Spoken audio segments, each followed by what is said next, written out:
In the United States, former Minneapolis police officer Dereck Chauvin has been found guilty of the murder of George Floyd.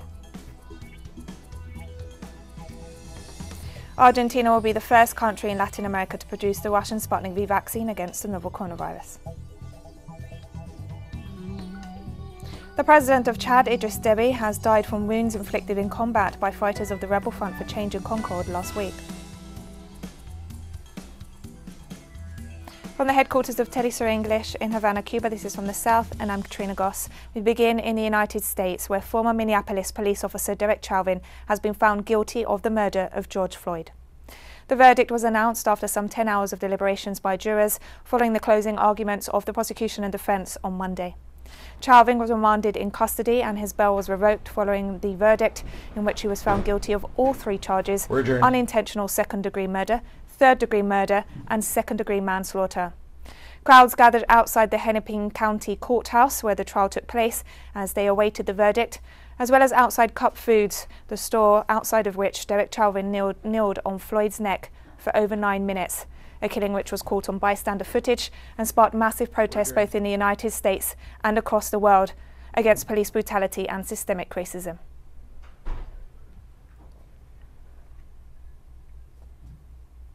We, the jury, in the above entitled matter as to count 1, unintentional second-degree murder while committing a felony, find the defendant guilty. This verdict agreed to this 20th day of April 2021 at 1:44 p.m. Signed, juror foreperson, juror number 19. Same caption, verdict count 2. We, the jury, in the above entitled matter as to count 2, third-degree murder perpetrating an eminently dangerous act, find the defendant guilty. This verdict agreed to this 20th day of April 2021 at 1:45 p.m. Signed by jury foreperson, juror number 19. Same caption, verdict count 3. We, the jury, in the above entitled matter as to count 3, second-degree manslaughter, culpable negligence, creating an unreasonable risk, find the defendant guilty. This verdict agreed to this 20th day of April 2021 at 1:45 p.m. In Haiti, school teachers are holding a week-long national strike in protest over the escalating security and violence in the country. Organisers called on all educational personnel to support the strike, which will run from Monday 19th to Friday 23rd, and to show their solidarity with the family of a teacher murdered in a suburb southeast of the capital, Port-au-Prince. Haitian teachers are demanding that the de facto President Jovenel Moïse take immediate measures to end the climate of insecurity and violence in the country. They're also calling for the release of the 12 people kidnapped in and around the capital on April 11th. Organisers have warned that they will take indefinite strike action if the authorities fail to improve the situation.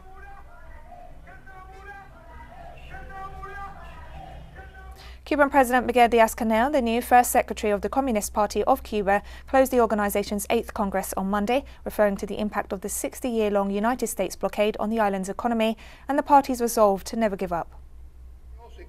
Let no one dare take away from the blockade even an inch of the blame for our main problems. To do so will be to deny the underserved powers of the empire, its almost absolute domination of global markets and finances, and its decisive influence on the policies of other governments, some of which, believing themselves to be partners, act as henchmen. The Cuban head of state also commented on the top priorities of the Communist Party and government. The Communist Party of Cuba will continue recognizing and defending our essentials: independence, sovereignty, socialist democracy, peace, economic efficiency, security and the conquest of social justice, socialism. To these, we sum the struggle for a prosperity that ranges from food to recreation, including scientific development, a higher spiritual wealth, the well-being, and empowering design towards both the functional and the beautiful. President Miguel Díaz-Canel also highlighted the crucial role of communications in the ideological defense of the Cuban Revolution. It is time to understand and use all the resources of social communication, particularly networking, to address the issues that shake society, to exchange and provide timely response from any institution to which citizens turn to encourage participation, transparency and accountability, to show the spirits that move the country. We must take advantage of all communication spaces to give our battle as revolutionaries. making Cubans feel the weight of history, the reasons and patriotic convictions, the key of collective leadership. This Monday, Venezuelan President Nicolas Maduro met with the Executive Director of the World Food Programme, David Beasley, to sign agreements on food security for the country, including a plan to help feed school children. During the high-level meeting, a memorandum of understanding was signed whereby the World Food Programme will establish a presence in the country and commence operations that include, as a first step, the provision of nutritious school meals to children, particularly in pre-primary and special education schools. The agreement will also see the rehabilitation of school canteens and training for school staff on food safety practices. The programme is expected to reach 185,000 children by the end of this year and aims to provide daily meals to 1.5 million students by the end of the 2022 to 2023 school year, with an annual budget of $190 million. The agreements come as part of a support plan for Venezuela to overcome the effects of the unilateral coercive measures imposed by the United States government.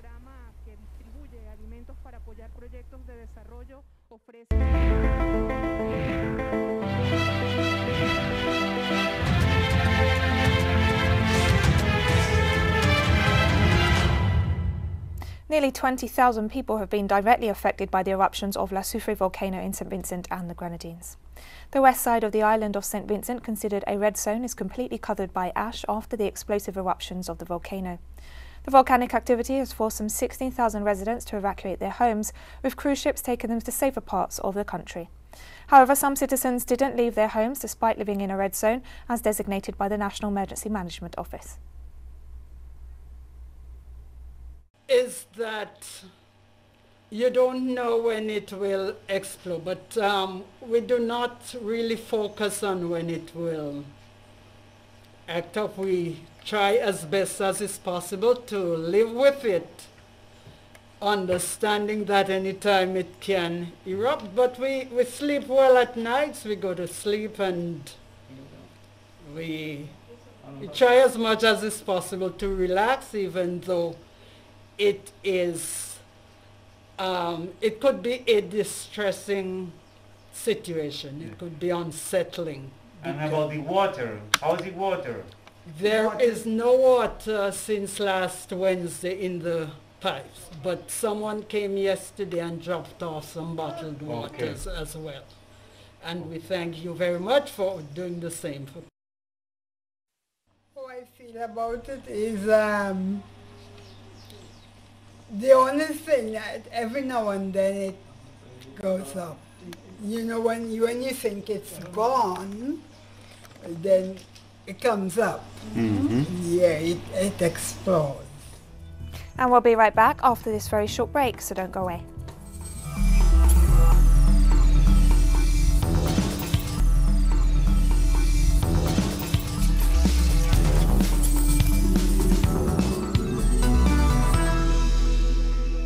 Welcome back to From the South.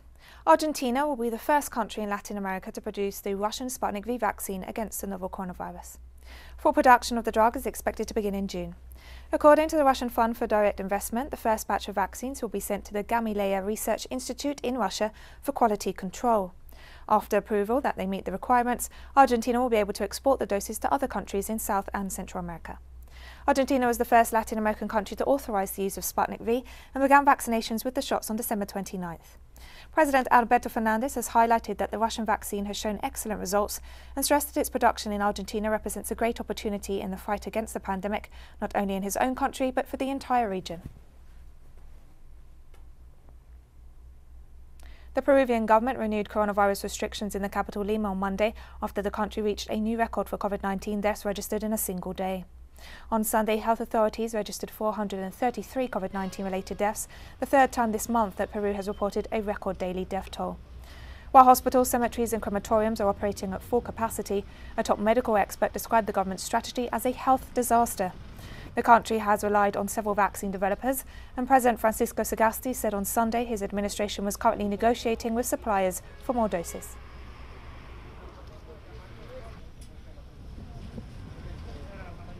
Officials in the Brazilian state of Sao Paulo on Monday received the ingredients to make 5 million doses of China's CoronaVac COVID-19 vaccine, representing an important step in a reopening plan that started late last week.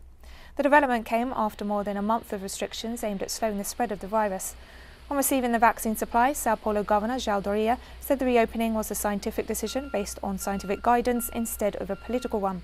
Sao Paulo has recorded a consistent drop in the weekly infection, figures that authorities argue could allow for a relaxation of restrictions.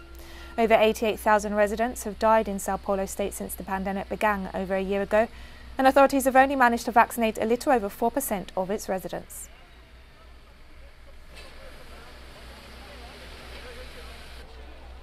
Dogs at an airport in El Salvador have been trained to be able to detect possible COVID-19 cases among travellers.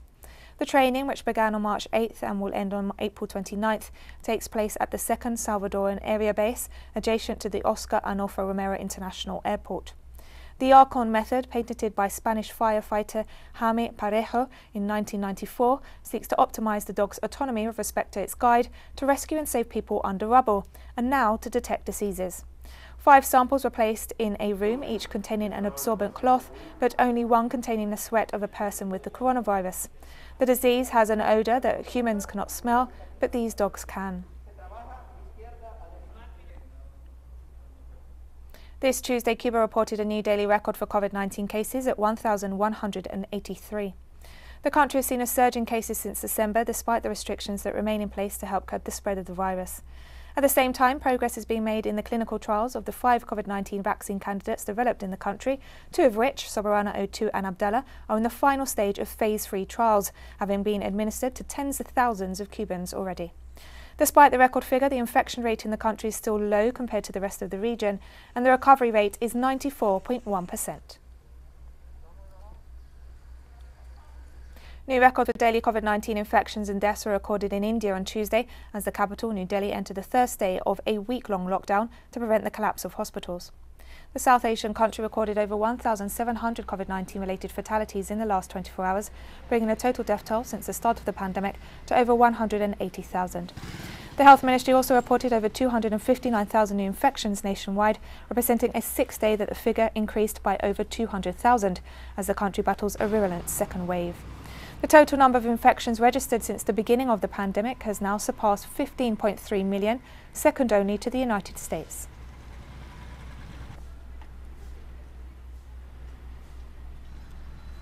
The United Nations peacekeeping mission in the Central African Republic started inoculating its staff against COVID-19 on Monday. It is very important for us because we cannot continue to save people if we are not safe. Self-preservation is best of all, and I think we will be in a better position to protect others when we are in good health. And I think I want to encourage all the international staff to allay their fears and to come forward and take this vaccination. The Saudi-backed Yemeni government began a coronavirus vaccination campaign on Tuesday that will last for 12 days, according to the Ministry of Health. The campaign will cover almost 320,000 health workers, the elderly and people with chronic diseases. It is being implemented with the support of the World Health Organization, UNICEF and the Saudi Arabian King Salman Center for Relief and Humanitarian Action. Yemen received more than 360,000 doses of the AstraZeneca vaccine at the end of March, and a new batch of the vaccine is expected to arrive this month. Authorities have reported over 5,800 cases and more than 1,000 deaths since the beginning of the pandemic, but experts believe the real figures are likely to be much higher as the country remains embroiled in conflict. And we have more stories coming up after this final short break, so stay with us.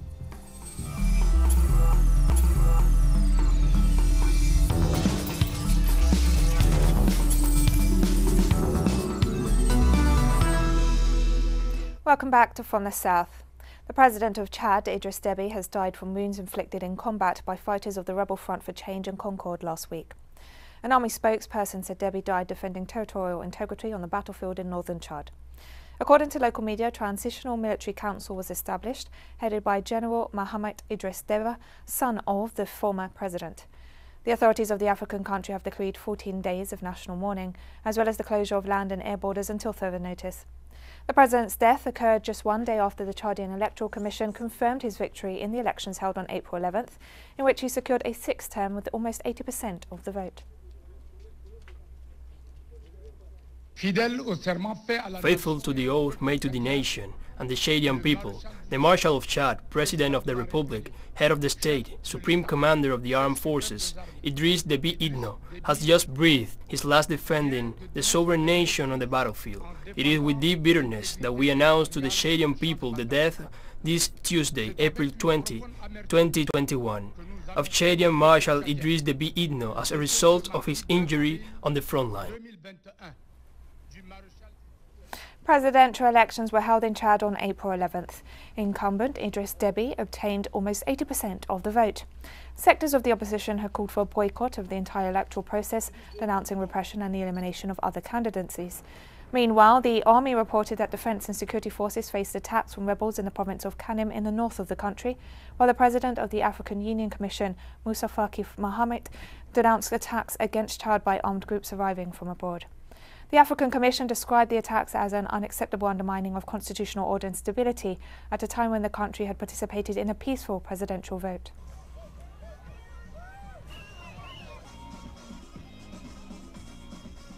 And residents of Chad's capital reacted to the news of President Idriss Déby's passing. Firstly, it is sad news. The presidential elections went off peacefully through the declaration of results by the Election Commission. And then the next day we learned the sad news of the death of President Déby Itno. After being injured badly at the front, it is sad news for the country. The news is surprising. I'm moved by it. The rumors that are going around about the transitional council give me the impression that some information is false. They are already talking about dissolving parliament. That is delicate. We have a constitution, so for me, I said it was a coup d'etat. He was killed. The Iran nuclear deal negotiations in Vienna are taking a positive turn, Cabinet spokesperson Ali Rabai said Tuesday in Tehran. However, the official warned that United States sanctions must be lifted unconditionally before any agreement can be reached. Iran is holding talks with Russia, China, France and the United Kingdom, attempting to bring the United States back to the agreement reached in 2015, by which Iran would drastically reduce its uranium enriching program in exchange for the lifting of economic sanctions imposed by Washington. Former US President Donald Trump unilaterally withdrew from the deal in 2018 and reimposed and increased sanctions aimed at crippling Iran's economy. In retaliation, Iran has raised uranium enrichment to 60% purity for medical and power generation uses. The Pakistani government will table a resolution in Parliament to expel the French ambassador over the republication in France of cartoons depicting the Prophet Muhammad, the Interior Minister announced on Tuesday.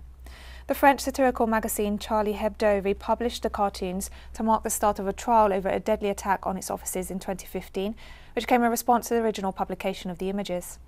French President Emmanuel Macron supported the magazine's right to reprint the images, despite the fact that they were viewed as highly offensive to many Muslims.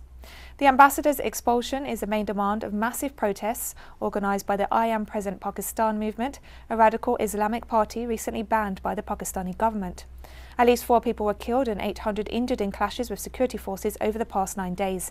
The Interior Minister stated that after long negotiations, the organisers agreed to call off the demonstrations.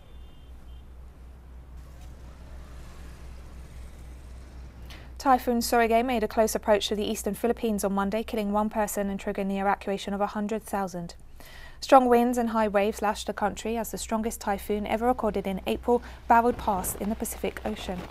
Over the weekend, Serge attained maximum sustained winds of 190 miles per hour, surpassing Typhoon Maisak in 2015. Even though the system is no longer a super typhoon, it's still a powerful tropical cyclone, equivalent to a Category 4 Atlantic hurricane. On Monday morning, Serge's maximum wind speed decreased to 140 miles per hour. The current track shows the system will slowly weaken as it moves parallel to the central and eastern Philippines over the next 24 to 36 hours. Myanmar's military authorities outlawed a shadow government announced last week by protest leaders. In response, marches were held again in a number of towns and cities in support for the self-styled National Unity Government, which includes members of ousted President Aung San Suu Kyi's cabinet, representatives of ethnic minority groups and other allies. In turn, the Internal Affairs Ministry declared the clandestine government an unlawful association. The creation of the National Unity Government upped political pressure on the generals as it demanded foreign powers recognise it as the sole lawful administration of Myanmar. The move came ahead of a planned emergency summit of the Association of Southeast Asian Nations this Saturday to discuss the situation in Myanmar and was meant to serve as an alternative to the military junta that's held power since the February 1st takeover.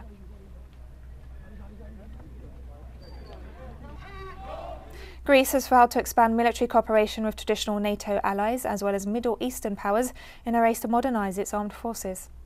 Greece spends more on defence than any other European Union country relative to the size of its economy. However, a major rearmament programme was announced last year following a naval standoff with Turkey over natural gas drilling rights in the eastern Mediterranean. Under pressure from NATO allies, Greece and Turkey resumed diplomatic talks in January to try and ease the tensions. But Athens is pressing ahead with an accelerated military upgrade programme worth more than €11 billion over 5 years. Greek officials signed agreements at the weekend worth $1.65 billion with Israel's military and defence contractor Elbit Systems to create a new flight academy near the southern Greek city of Kalamata. And we've come to the end of this news brief, but remember you can find these and many other stories on our website at telesurenglish.net. You can also follow us on social media. We're on Facebook, Twitter, Instagram and Telegram. For TeleSUR English, I'm Katrina Goss. Thank you for watching.